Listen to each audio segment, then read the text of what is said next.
Hello students, आज की इस वीडियो में हम क्लास 10th की फर्स्ट पोएम है the dust of snow.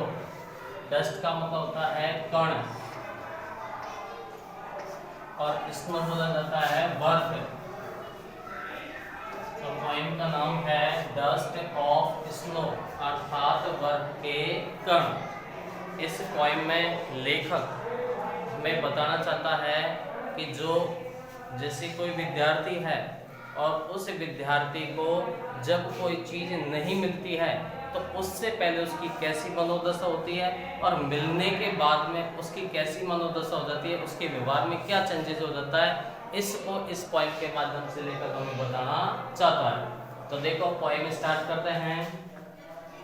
The dust the way a crow shook down on मी।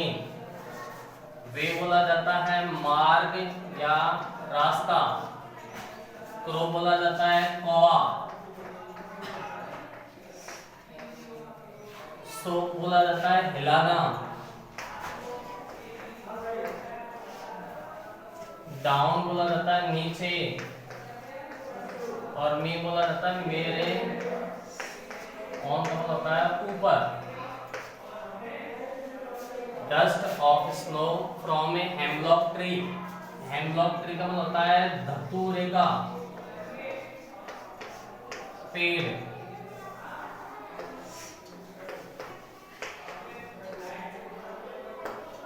तो देखो the way a crow shook down on me the dust of snow from a hemlock tree.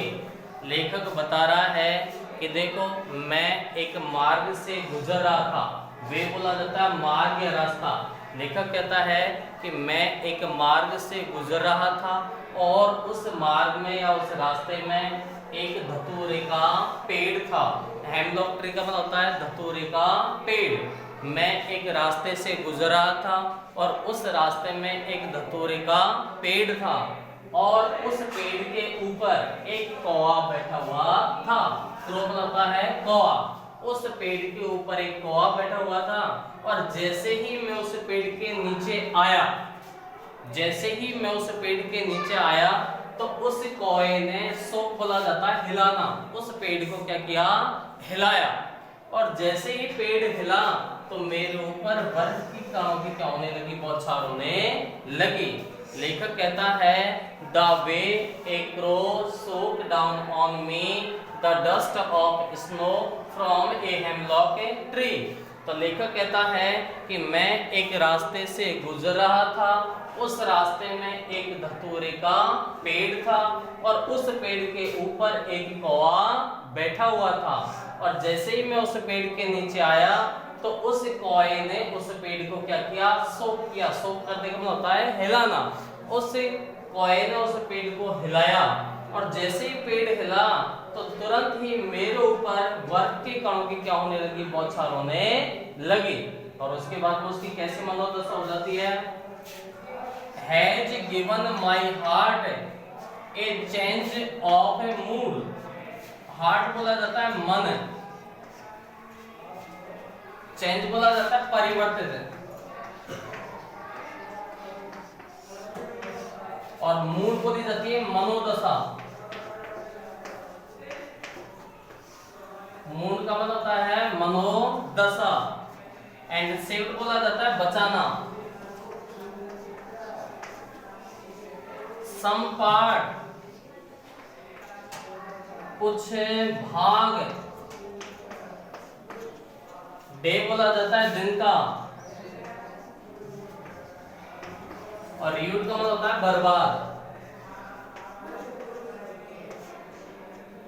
देखो तो जैसे ही मेरे ऊपर बर्फ के कणों की बौछार हुई तो मेरा जो मन था, मेरी जो मनोदशा थी वह क्या हो जाती है, परिवर्तित हो जाती है। अर्थात मैं जब उस मार्ग से गुजरा था ना तो थोड़ा दुखी सा था, लेकिन जैसे ही मेरे ऊपर बर्फ के कणों की बौछार हुई तो मेरी मनोदशा क्या हो जाती है, परिवर्तित हो जाती है। अर्थात मैं खुश सा महसूस करने लग जाता हूँ।